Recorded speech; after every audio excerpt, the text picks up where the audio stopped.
If you ever go to the Redwood Forest in America and see Cabin 113 on an old map at night, for God's sake, don't go that way.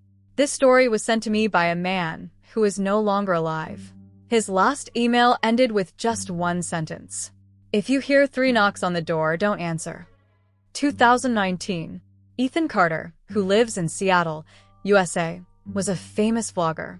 He would go to places where people were afraid to go and make videos. His channel had millions of subscribers, but in the past few months his views had started to dwindle.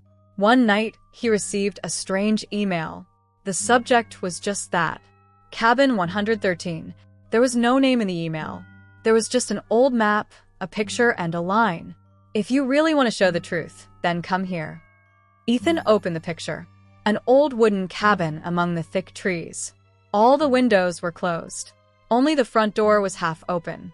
Someone had written in the corner of the picture by hand, "He's still inside." Ethan laughed. Perfect content. He immediately called his friends. Lucas, Emma, and Noah. The 4 of them had been to many scary places before. Lucas said as soon as he saw the picture, "I don't like this place." Emma asked, "Why?" Lucas fell silent. "I've seen this cabin before." Everyone was surprised. "Where?" "In my grandfather's old diary." The room suddenly fell silent. 2 days later, the 4 of them drove to Northern California in an SUV. As they approached the Redwood Forest, the mobile signal began to disappear. The GPS was repeatedly shutting down. The sky was covered with dark clouds. The forest was unusually quiet. No birdsong, no wind, just trees. Extremely tall trees. It felt like they had entered another world. By evening, they reached a small town. There was only an old gas station open. An old man was sitting there drinking coffee. Ethan took out a map. "Sir, where is Cabin 113? The old man's hands began to tremble. He slowly closed the map. "This place doesn't exist, but it's on the map." The old man only said one thing. "If you can get back before nightfall, then definitely come." Lucas immediately said to turn the car around, but Ethan was not one of those who believed. They had reached the forest at 8 o'clock at night. It had started to rain. The road was covered in mud. The SUV suddenly stopped. Noah tried to start it several times. Nothing happened. The 4 of them were forced to walk. 10 minutes later, they saw a rusty board among the trees. It was difficult to read. Cabin 113. Emma started recording the video. This place really exists. As they moved forward, the cabin appeared among the trees. Exactly as in the picture. The door was half open. The windows were closed. And black crows were sitting on the roof. The air suddenly became cold. Lucas whispered, "We should go back." Ethan smiled and entered. The cabin smelled strongly. There were old scratches on the walls. There was a thick layer of dust on the floor. But there was something strange. There was only one type of footprint in the room. And they were not going out from inside. Rather, they were going in through the door. And they would end up there. As if the person who came in had never left. Emma moved the camera closer. "Guys, look at this." The same sentence was written on the wall in red over and over again. "Don't answer the door. Don't open the door." Noah started laughing. There must be a prank. At that moment, from the floor above, "Stop." The 4 of them looked at each other. Then again. Knock, knock. Someone was walking, even though the cabin had been empty for years. Ethan raised his flashlight. "I'll come and see." Lucas grabbed his hand. "No. Why?" Lucas's face had turned yellow. "That's what my grandfather wrote in his diary. If there's a voice from above, then never go." Ethan laughed and pulled his hand away and started climbing the stairs. First step, second step, third step. Suddenly, the electricity in the entire cabin turned on for a moment, even though there was no electricity there. As soon as the light went out, Ethan was gone. Only his camera was lying on the stairs. And in the darkness above, a woman's low voice was heard. "Finally, you guys have arrived too." At that moment, on the main door downstairs, there were 3 loud knocks. Knock, knock, knock. Emma asked in a trembling voice, "Who's outside?" And from the other side of the door, came Ethan's voice. "Open the door. I'm stuck outside." But Ethan, there were 3 consecutive knocks on the door. Knock, knock, knock. Lucas, Emma, and Noah, standing inside the cabin, looked at each other's faces. The 3 of them were breathing heavily. Ethan's voice came from outside again. "Lucas, open the door quickly. There's something upstairs. It's going to kill me." Emma moved towards the door helplessly, but Lucas grabbed her arm tightly. "No, but it's Ethan." "It's not Ethan," Noah said angrily. "Are you crazy?" His voice is coming through clearly. Lucas's forehead was sweaty. "My grandfather wrote something in his diary. If someone inside the cabin suddenly starts making noises from outside, then he's no longer human." Hearing this, Emma's body felt a thrill. At that moment, Ethan's voice changed from outside. "If you don't open the door, I'll come myself." Then there was complete silence. Noah plucked up the courage to peek out through the thin crack under the door. He immediately backed away. His face had turned white. "WH, what did you see?" Emma asked in a trembling voice. Noah's tongue was not supporting him. Finally, he barely said, "He's standing barefoot." "So?" "His feet are upside down." A cold wave ran through the room. At that moment, the sound of Ethan's camera recording began to come from upstairs. Someone had turned on the camera. There was only darkness on the screen, but a woman was humming softly. Then suddenly a face appeared in the video. An old woman, whose eyes were completely black. She was looking straight into the camera. Then she smiled and said, "Another one has come." The video immediately stopped. Emma dared to look up at the stairs. There was complete silence at the top.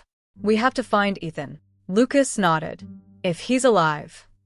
The 3 of them slowly started climbing the stairs. The wood creaked with each step. When they reached the top, they found a long, dark corridor-like section. There were 4 doors on either side, all closed, except for the last door. It was slowly moving on its own, as if someone had just left from inside. Noah put the flashlight in. The room was empty. Only an old wooden chair was placed in the middle. And on the chair, Ethan's camera. But he was lying on the stairs below. Emma said in surprise, "How did it get here?" As Noah picked up the camera, someone grabbed his leg from under the chair. "Ah!" Noah screamed loudly.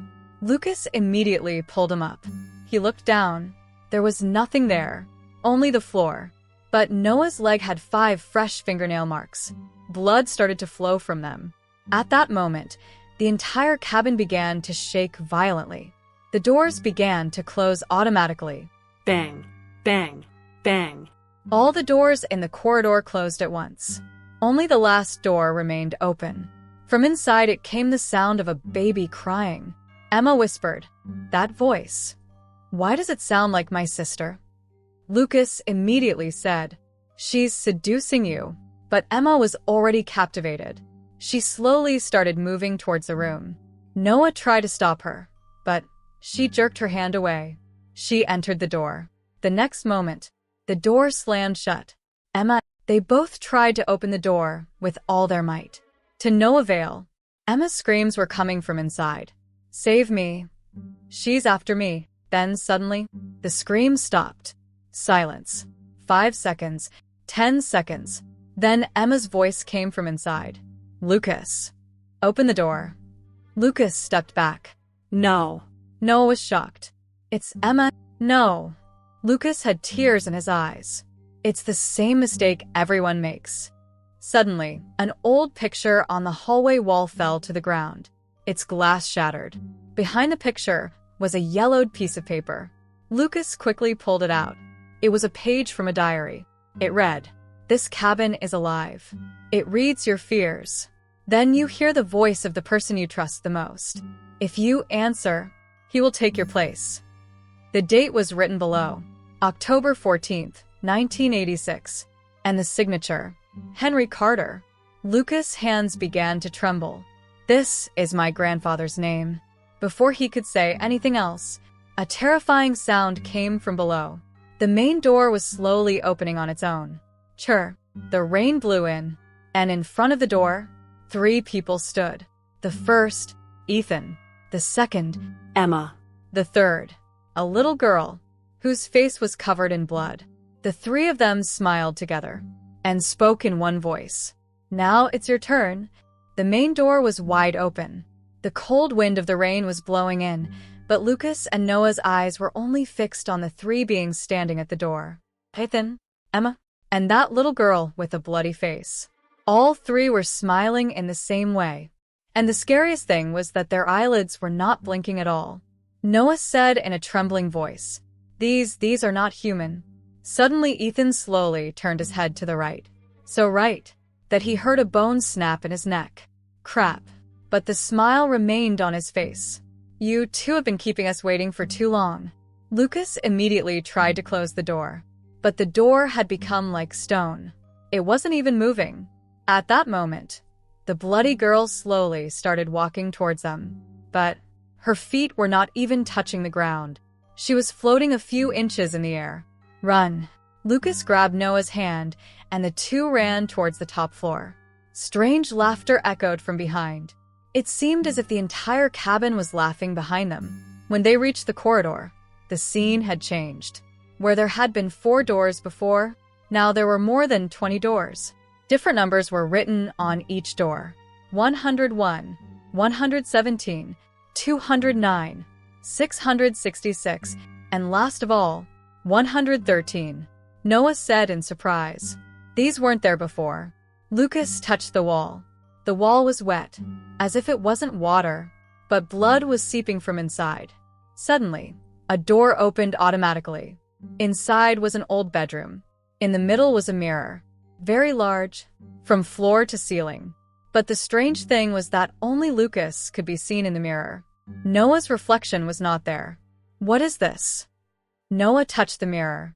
The next moment, a woman appeared behind Lucas in the mirror. Long black hair, white face, and completely black eyes.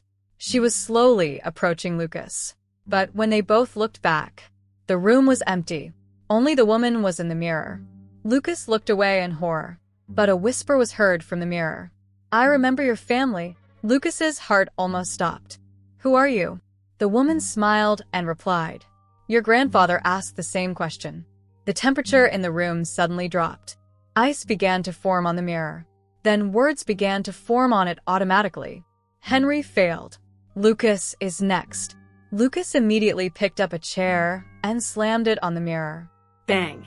The glass shattered into hundreds of pieces. But the same woman was still smiling in each piece.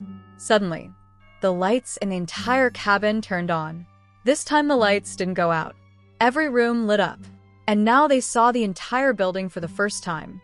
There were hundreds of pictures on the walls. Each picture showed different people. Some were policemen. Some were hikers. Some were children. Some were families. Everyone had a look of fear on their faces. Dates were written underneath. 1968, 1975, 1986, 1999, 2008, 2019, and then 2026. In this picture, Lucas and Noah stood in the exact same clothes they were wearing at that time, but both of their eyes were completely black. And the same woman was standing behind them. The flashlight fell from Noah's hand. This is impossible. Just then, the sound of someone's footsteps began to be heard from below. 1, 2, 3, 4. But the sound was not just one person's. As if dozens of people were climbing the stairs at once. The footsteps were getting closer and closer. Then, at the end of the corridor, several shadows emerged from the darkness. They all looked like humans, but they didn't have faces. Just smooth white skin. They began to move towards the two of them silently. Noah nervously opened a door. "Come in." The two quickly entered the room and closed the door. The room was small. Only a table, an old wardrobe, and dozens of diaries scattered on the floor. Lucas picked up a diary. On the first page it said, "Henry Carter, his grandfather's diary." He quickly turned the pages. His blood dried up when he read a sentence on the last page. This cabin was not built in a place, but above a door. The next line read, "Whoever dies here, he does not perish, he becomes the guardian of the door." And the last line, written with trembling hands. If my grandson ever comes here, tell him never to open the basement door. Lucas raised his head in surprise. Basement. At that moment, someone started knocking loudly from under the floor. Knock, knock, knock. Then the wooden floor split in half. A rusty iron door appeared in the darkness below. On this door were only 2 words written in blood. Don't open. But before he could step back, a small child's voice came from inside the door. Grandpa, get me out. Lucas's body felt as if life had left him, because this voice was exactly the same as the childhood recording of his late father. And then, the iron door handle started to turn slowly by itself. The iron door handle was slowly turning. See, chararar. The room was so quiet that Lucas and Noah could hear their own heartbeats clearly. Then the same innocent voice came from inside again. Grandpa, I'm afraid of the dark. Lucas' hands began to tremble. It was his father, Daniel Carter's childhood voice. He had listened to this recording many times, but it was impossible. His father had died 5 years ago. Noah screamed, "She's tricking you. Don't open the door." At that moment, a small hand came out from under the door. It was the hand of a 7 or 8-year-old child. White, trembling, and there were fresh blood stains on it. Please, don't leave me alone. Lucas took a step forward, but suddenly he remembered the last sentence of his grandfather's diary. It steals the voice of your loved ones, but they're never behind the door. He pulled himself back with all his strength. The next moment, that little hand began to grow longer, longer, and longer, until it reached the other corner of the room. Then its fingers began to twist like spider legs. Noah, in fear, raised the old wooden handle like an axe and hit the hand with all his strength. Bang! A terrible scream echoed throughout the cabin. The hand immediately disappeared inside the door. But then, the entire cabin went into a rage. The walls began to shake. Dust began to fall from the ceiling. And hundreds of voices began to be heard from all sides at once. You injured her. Now she will come herself. Suddenly the door to the room opened loudly. The faceless shadows in the corridor were now closer than ever. They were walking slowly, but with each step their number was increasing. 10, 20, 50, then maybe more than 100. They all had the same number burned on their chests. 113. Lucas put the diary in his jacket. She won't let us leave here alive. Noah replied, Let's get out of here first. The 2 of them ran. They passed through the corridor and entered another room. This room was different from the rest. There were children's drawings on the walls. A house, a tree, the sun, and a black woman. The same woman was in each picture. But in each new picture she was getting closer and closer. In the last picture, she was standing behind a single child. Below, in childlike handwriting, was a single sentence. She says if we see her, she can see us too. Noah looked away immediately. This place is going to drive you crazy. An old tape recorder was in the corner of the room. It suddenly started up on its own. After a snort, a male voice was heard. If anyone is listening to this recording, my name is Officer Martin Hayes. We came here in 1999 looking for 6 missing children. We set the cabin on fire. We saw it burn with our own eyes. But the next morning, the cabin was back in place. There was a moment of silence in the recording. Then the man spoke, crying, She doesn't die in the fire. She just waits for new people. Suddenly, a scream was heard in the recording. She's standing behind me, and the tape stopped. At that moment, Noah realized that the room was unusually quiet. He slowly turned around and looked back. Lucas was not there. Lucas. No answer. Lucas. Only his own voice bounced off the walls. Then Lucas's voice was heard from the other end of the room. Noah. I'm here. Noah moved toward the voice. But as he walked forward, the room was getting longer and longer. The walls were receding. And Lucas's voice too. Come quickly. I'm alone. Noah started to run. But the more he ran, the farther he got. Suddenly, someone put a hand on his shoulder. He looked back in shock. It was Lucas. What are you doing here? Noah asked in surprise. I was looking for you. A strange smile appeared on Lucas's face. Really? Then who is running after me? Noah looked back slowly. In the darkness, another Lucas stood. Then another one right next to him. Then a third. Then a fourth. In a few seconds, the corridor was filled with dozens of Lucases. All the same. All were smiling. And they all said it at once. Who's the real one? The flashlight fell from Noah's hand. Darkness fell. Only their laughter echoed. When Noah picked up the flashlight again, all the fake Lucases were gone. Only one person was left standing. Lucas. But his eyes had turned completely black. He slowly walked towards Noah. Noah, you're too late. At that moment, the walkie-talkie in Noah's jacket pocket started playing automatically. After a loud snort, a strange male voice was heard. If you're listening to this message, then you're not alone. There's a tunnel under this cabin, and that's where the woman's real grave is. If the grave isn't found before sunrise, then you'll all be part of cabin 113 forever. The walkie-talkie suddenly stopped, and at that moment, someone outside the cabin knocked again. 3 times. Knock, knock, knock. But this time, the knock wasn't on the door, but it was coming from the other side of the window glass. And when Noah looked out the window, he found dozens of people standing, with faces exactly like his own. Noah froze like a stone in front of the window. The rain was still pouring down heavily, but those standing on the other side of the glass were not moving an inch. Everyone's faces were exactly like Noah's. The same eyes, the same hair, the same clothes. The only difference was that all of their eyes were completely black. Then one of them put his hand on the glass. The other did the same. In a few moments, dozens of hands had frozen on the window. And then they all said together, "You have come to take our place." The glass began to tremble. Tick, tick, tick. Thin cracks began to form. Noah stepped back. What are these? Lucas, who was standing next to him, was also silent with fear, but suddenly he remembered his grandfather Henry Carter's diary in his pocket. He quickly opened the last few pages. On one page was a map drawn in red ink. The map showed a secret tunnel under the cabin, and at the end of this tunnel was only one word: grave. Beneath it, Henry had written, "She cannot die as long as her bones are in place." At that moment, the entire building shook violently. The window glass shattered. Bang!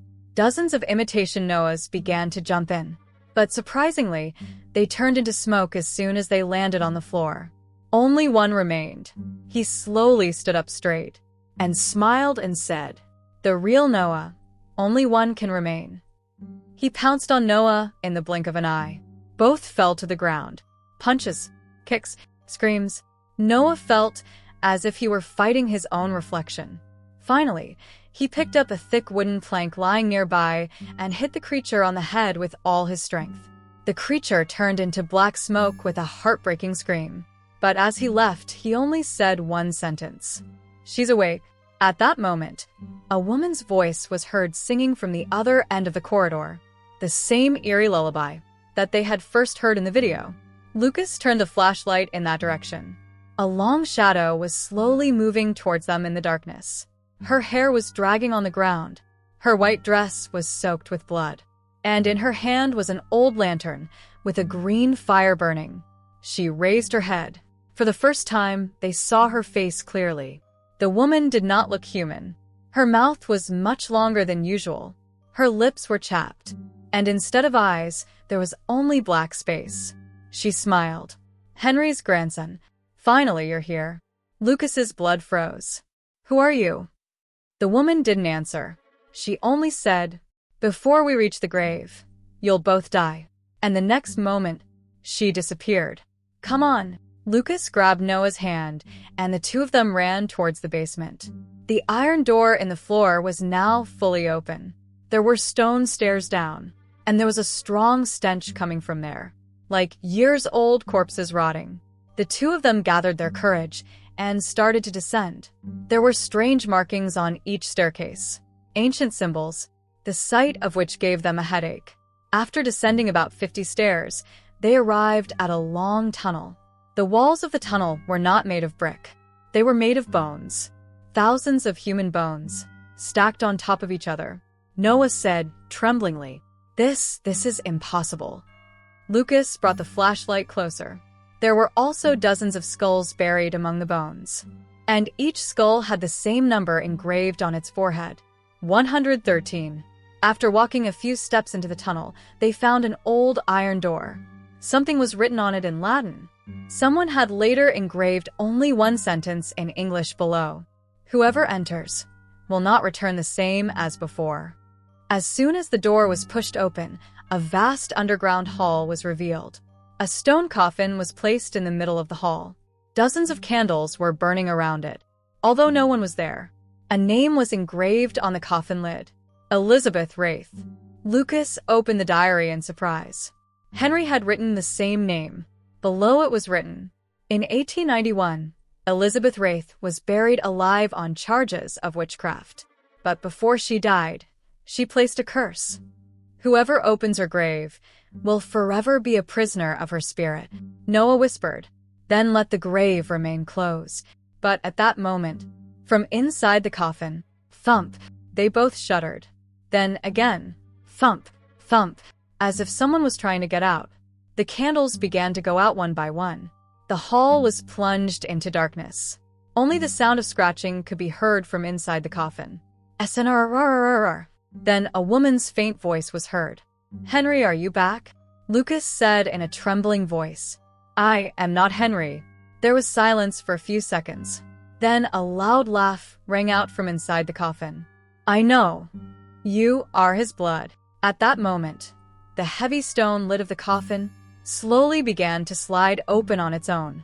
And from inside, a long, black hand emerged, with dried blood still on its fingers. The coffin stone was slowly sliding aside, rattling.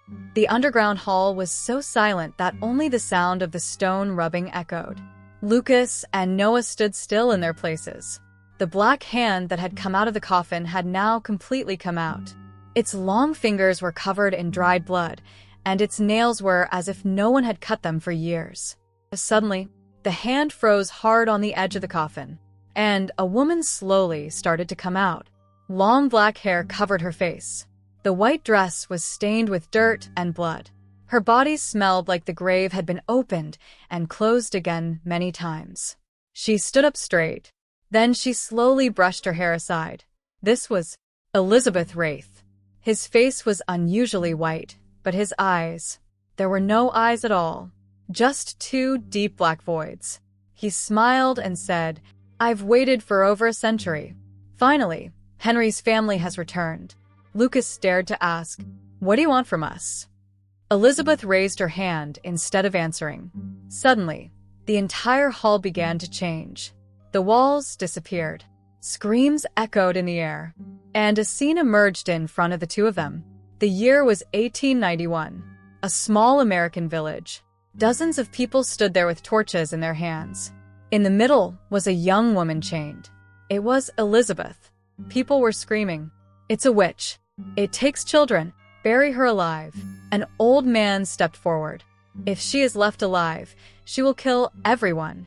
Elizabeth smiled with bloodied lips. "I will not die. I will wait for you all." Then the people locked her in a wooden coffin. The dirt began to fall on her. Her screams were coming from inside. Then the screams fell silent. And at the last moment, only one sentence was heard. "After me, your descendants will not die peacefully either." The scene ended abruptly. Lucas and Noah stood in the hall again. Elizabeth was still in front of them. "You saw? They killed me," Noah said softly. "So you were innocent then?" Elizabeth was silent for a few moments. Then she started laughing out loud. Her laughter echoed throughout the hall. "No, that was only half the truth." She opened her mouth. Inside it were hundreds of human teeth. "I really used to take children.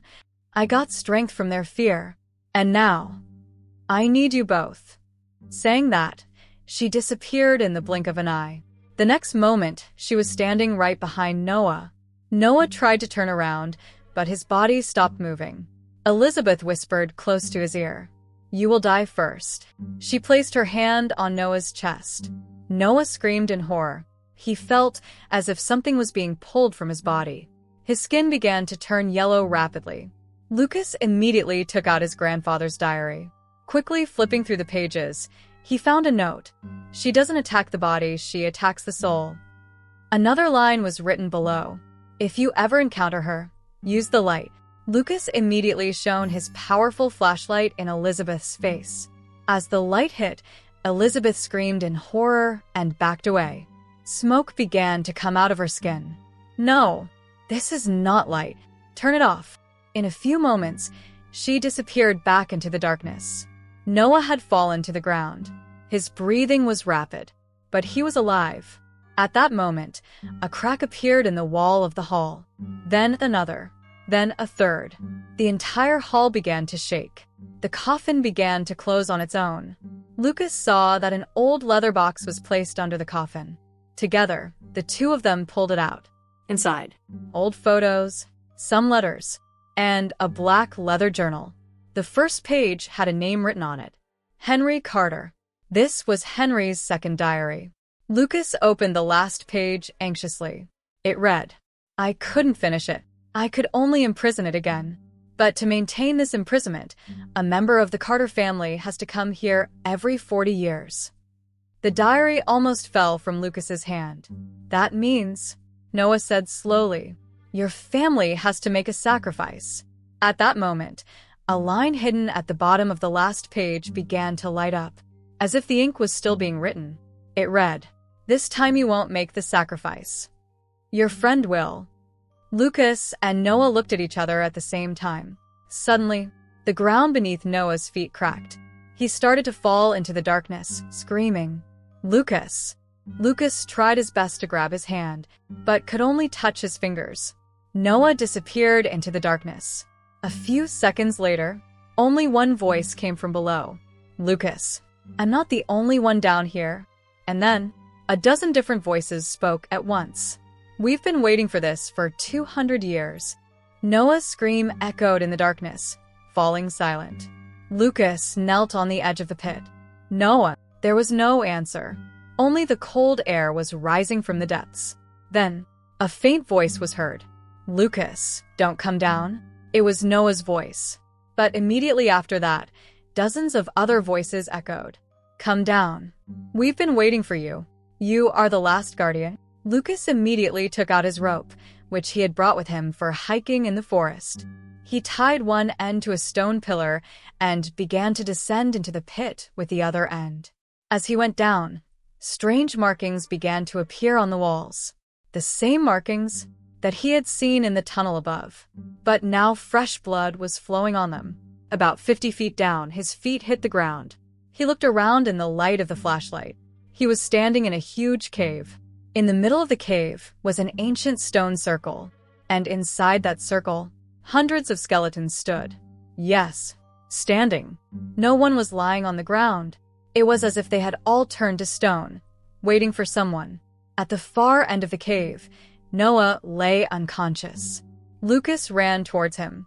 As soon as he touched Noah, all the skeletons' heads turned towards him at once. Siararr. The sound of crunching bones echoed throughout the cave. Lucas's blood froze. One by one, all the skeletons began to move. Blue fire began to burn in the sockets of their empty eyes. Then one of them stepped forward. A rusty metal tag hung around his neck. It read, "Henry Carter." Lucas's breath hitched. "Grandpa?" The skeleton nodded slowly. Then a heavy, broken voice came out. "I've been waiting for you." Tears welled up in Lucas's eyes. "You are alive?" Henry shook his head in the negative. "No. I died 2,024 days ago." But he wouldn't let our souls go free. The other skeleton standing behind Henry also slowly began to speak. A police officer, a woman, 2 children, an elderly man. All of them were people from different eras. They all had the same thing in common. "We are his prisoners." Henry extended his bony hand towards Lucas. In his palm was an old silver cross-shaped pendant. "This is the last sign of our family. It may weaken Elizabeth, but not the end." Lucas took the pendant. As soon as he held it in his hand, The entire cave was filled with white light, and for the first time, he saw the true form of the cave. Thousands of human souls were imprisoned in the walls. They were trapped inside the stones like glass, reaching out for help. Suddenly, loud laughter echoed in the cave. Elizabeth slowly emerged from the darkness. But now she was not the same as before. Her body seemed to be made up of many human bodies. Long black arms were coming out of her back. Her hair was crawling on the ground like snakes. And her voice, not one. It was the combination of the voices of dozens of people. "Henry, you brought your family before me again." Henry stepped forward and said, "Today will be the end of everything." Elizabeth started laughing. "You still think you can win?" Then he raised his hand. Suddenly, all the skeletons started screaming. Their bones started breaking. Henry also fell to the ground. Lucas. His power is not from the grave. It's connected to his name. Lucas was shocked. Name? Henry gathered his last courage and said, "His real name is written on the real grave. If he erases it, then she will become weak." At that moment, Elizabeth grabbed Henry with her long arm. In a few moments, Henry's skeleton turned into ashes. Only his last voice remained in the air. "Save Noah." The cave began to shake violently. Lucas ran, throwing Noah over his shoulder. In the light of the flashlight, he saw a small stone tomb on the back wall of the cave. A thick layer of dirt had settled on it. He brushed the dirt away with his hand. Slowly, the letters began to appear. Elizabeth and Wraith. Lucas took a knife from his pocket. He was about to scratch the name when someone grabbed his wrist tightly. It was Elizabeth. Her face was now directly in front of Lucas. Her breath smelled of the rot of the grave. She whispered, "If you erase my name, then I will be finished. But you will not survive either." Lucas looked at her, then to the unconscious Noah, then to his grandfather's ashes. He gripped the knife tighter. Elizabeth's smile disappeared, and for the first time, fear appeared on her face. Elizabeth's cold fingers were still gripping Lucas' wrist tightly. For the first time, fear was visible in the empty sockets of her dark eyes. The cave was shaking. Stones were falling from the roof. Somewhere in the distance, Noah lay unconscious, and Henry Carter's ashes were still scattered on the ground. Elizabeth spoke slowly. "If you erase my name, then I won't just die. This whole place will end too. And you too. Lucas was silent for a few moments, looking at her. Then he smiled. "If you live, then thousands more will die." Saying this, he struck the name engraved on the grave with all his strength. K-Charar. Elizabeth. The first letter of the name broke off. At that moment, Elizabeth screamed so terrifyingly that the walls of the cave began to crack. Her body began to disintegrate like smoke. But she was still not finished. She screamed angrily. "I will be back." She stretched out her long black arms towards Lucas. But Lucas was not going to stop. She began to cut out the entire name one by one with a knife. Elizabeth and Wraith. The cave began to shake more as each letter was erased. The souls imprisoned in the walls began to scream. Then, suddenly, the screams changed. They were no longer of fear. They were screams of freedom. The souls began to emerge from the walls in the form of thousands of white lights. Each soul was rising towards the sky. A face emerged from these lights. Henry Carter. He smiled for the first time and looked at Lucas. "You have done what I could not do 40 years ago. What I could not do 40 years ago." Then he disappeared into the light. Elizabeth's body was now rapidly breaking down. Her long hair was turning to ash. Her screams echoed throughout the forest. But at the last moment, she began to laugh. A strange, cold, and terrifying laugh. "You understand. It's all over?" She pointed to the cave wall with a trembling hand. There was an ancient symbol carved on the stone. As soon as its last letter was erased, the symbol glowed with red light. Elizabeth said with her last breath, "I was only the guardian of the door. The real thing is still sleeping." As she said this, her body turned to ash and scattered to the ground. Suddenly, the entire cave began to collapse. Lucas immediately picked Noah up on his shoulder and ran towards the tunnel. Rocks were falling from behind. The walls of bone were breaking. As they ran through the tunnel, they felt as if someone was running after them. But every time they turned around, no one was there. Finally, they climbed the basement stairs and reached the cabin. But the cabin was now falling apart.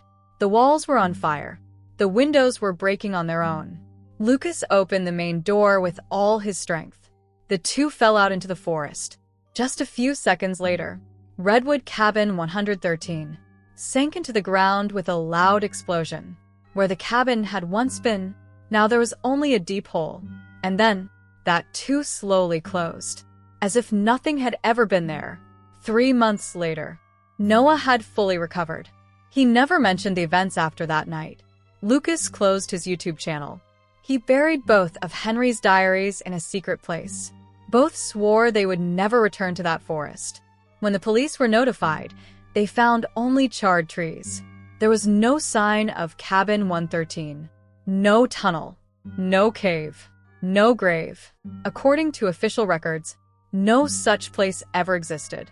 6 months later, Lucas was sitting in his apartment late at night.